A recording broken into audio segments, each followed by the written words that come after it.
जो इटावा वाली घटना हुई है, ब्राह्मण इतर ने जो कथा की है, तो बहुत सारे कथावाचकों का ये मंतव्य है, वक्तव्य है कि कथा तो कोई भी कर सकते हैं। तो क्या ये शास्त्र सम्मत है? उनका कहना ठीक है क्या? अब हमको इटावा से तो कोई प्रयोजन नहीं है कि कहाँ क्या हुआ है, और आपके प्रश्न से हमको अवश्य कुछ कहने की प्रेरणा मिल रही है। वस्तुतः चाहे कोई कितना भी बड़ा कथावाचक हो और चाहे कोई कितना भी बड़ा मठाधीश हो, पीठाधीश हो, और अपने क्या पीठाधीश हो या पेटाधीश हो, अथवा कोई नेता हो, अभिनेता हो, कवि हो, और चाहे समाज में तथा कथित क्षुद्र जनों के द्वारा सम्मानित कोई विद्वान हो, कोई ये कहता है कि भागवत प्रवृत्ति, श्रीमद् भागवत प्रवृत्ति, पुराणों की कथा कहने में सबका अधिकार है, तो वो निश्चित रूप से तिरस्कार के योग्य है, उपेक्षा के योग्य है। और एक बात कठिन कहें तो चूंकि हम शास्त्र सम्मत तो संविधान है नहीं, तथापि यदि कदाचित किसी को यह अधिकार प्राप्त हो कि शास्त्रों के नियमों की रक्षा कराई जा सकती है, तो ऐसे लोग सर्वथा दंडनीय हैं।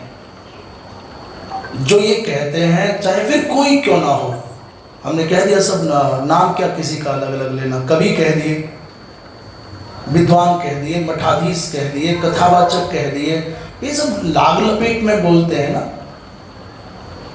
किसी न किसी के मन में जो ऐसा बोलता है, उसके मन में कुछ ना कुछ लोभ है या कुछ ना कुछ भय है, कुछ छीनने का भय है या कुछ पाने की लालसा है। इसलिए मनगढ़ंत बातें। तुम हो कौन? यदि आपके साथ से शास्त्रत्व चला गया, यदि आप में शास्त्रीयता न रही, तो फिर आपका अर्थ क्या, औचित्य क्या है? ये इटावा हो, चाहे दुनिया के किसी भी, माने भारतवर्ष के किसी भी कोने में घटना घटती हो, एक बात हम स्पष्ट करेंगे, आप इटावा कर रहे हैं, तो हम ये बात तो अवश्य कहेंगे कि पहले तो जब आपने किसी को चुना तो क्यों समझदारी से नहीं चुना? क्यों लाए चुन करके ऐसा कथावाचक जिसमें शास्त्रीय लक्षण घटित नहीं होते? और यदि धोखे से तुम ले आए और आपको पता चल गया कि इनमें ये शास्त्रीय लक्षण घटित नहीं होते हैं, तो चुपचाप हाथ जोड़ करके विदा कर देना चाहिए, मुंडन नहीं कराना चाहिए था।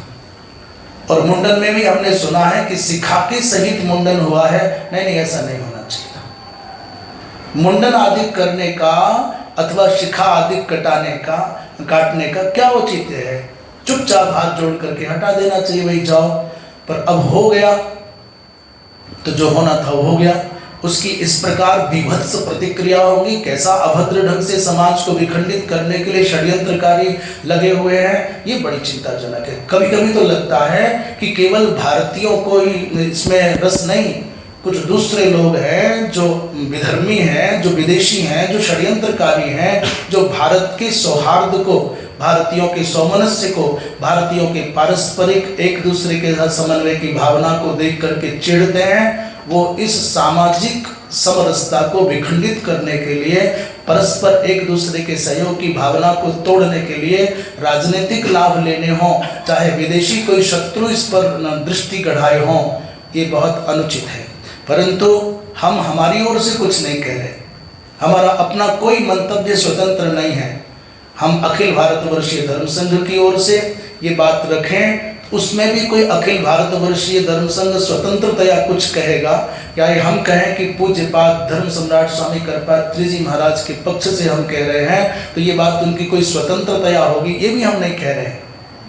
हम तो विशुद्ध सनातन धर्म परंपरा, शास्त्र परंपरा के आधार पर कह रहे हैं। जहाँ वक्ता के लक्षण का उल्लेख है, वहाँ वक्ता के लक्षणों में विरक्त कहा गया है, विरक्तो वैष्णवो विप्रो कहा गया है। विरक्त होने चाहिए, वैष्णव होने चाहिए, विप्र होने चाहिए।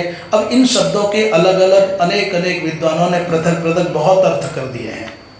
हमारे वृंदावन के एक बड़े अच्छे विद्वान हैं पंडित श्री गंगाधर पाठक जी, तो बहुत अच्छे ढंग से विवेचन किया जा चुका है। कोई कोई मूर्ख टाइप के लोग जो तथाकथित तैयार हो गए, विप्र का तात्पर्य तो कुछ भी हो सकता है, माने विप्र तो कोई भी हो सकता है। विशेषेण प्रीणाति यजमानस्य जो यजमान के संकल्प की पूर्ति कर दे, तो ऐसा नहीं। विप्र शब्द का अर्थ ऐसा जो मनमाना कर रहे हैं, कुछ शब्द यौगिक होते हैं, कुछ शब्द योगरूढ़ होते हैं, इन बातों को समझना चाहिए। किसी भी शब्द का कोई भी अर्थ लगा देना, इसका कोई औचित्य नहीं है। तो विरक्त होना चाहिए, अर्थात धनाद्यभिलाष शून्य होना चाहिए। और वैष्णव माने भगवान विष्णु में, और यहाँ वैष्णव शब्द का अर्थ भगवान विष्णु माने भगवान कृष्ण माने श्रीमद् भागवत। श्रीमद् भागवत में आस्थावान होना चाहिए। यहाँ जो वैष्णव शब्द है, विष्णु तावत कौन, विष्णु कौन, बोले भगवान श्री कृष्ण। और भगवान श्री कृष्ण कौन है, बोले भगवान श्री कृष्ण का ये बांग में विग्रह श्रीमद् भागवत। तो श्रीमद् भागवत में है आस्था जिनकी, श्रीमद् भागवतस्य भक्तः वैष्णवः, ऐसा।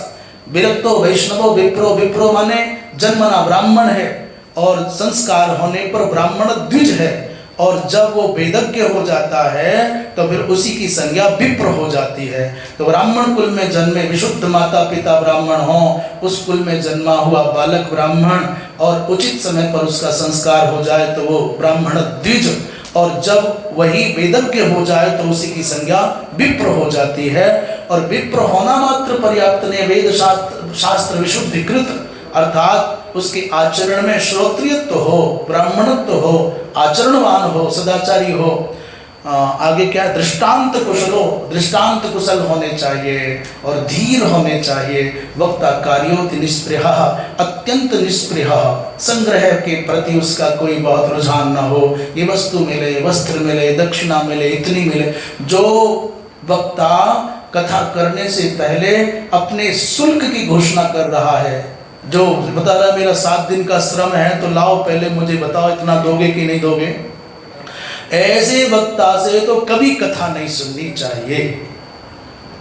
जो इतना निष्प्रिय है कि चलते समय पत्र पुष्प फल दक्षिणा जो मिलेगा मेरे लिए भगवत प्रसाद होगा, मात्र उसके लिए ऐसा ऐसा वक्ता होना चाहिए। तो जो ये कह रहे हैं कि किसी भी जाति का व्यक्ति वक्ता हो जाएगा, ये धूर्तता है, ये पाखंड है, ये मूर्खता है, ये शठत्व है।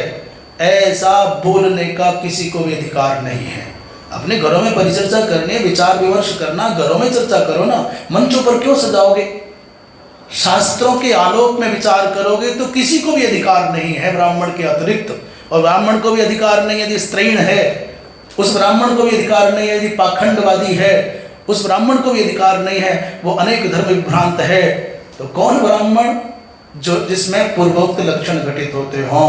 इसलिए हम बड़े भावपूर्वक निवेदन करते हैं, भैया क्यों बेकार में अपने कुल मर्यादाओं को लज्जित करते हो? यदि ब्राह्मण कुल में जन्म नहीं मिला है तो काहे को कथा के द्वारा, ज्योतिष के द्वारा और ये पूजा पाठ के द्वारा मंदिर में पुजारी बन करके क्यों दैन्य दिखाते हो?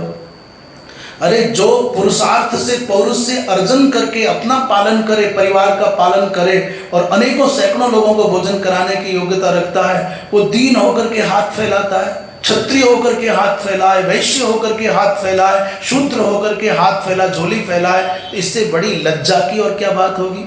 भारत का अभ्युदय, राष्ट्र की उन्नति तब होती है जब सक्षम लोग दीन नहीं बनते।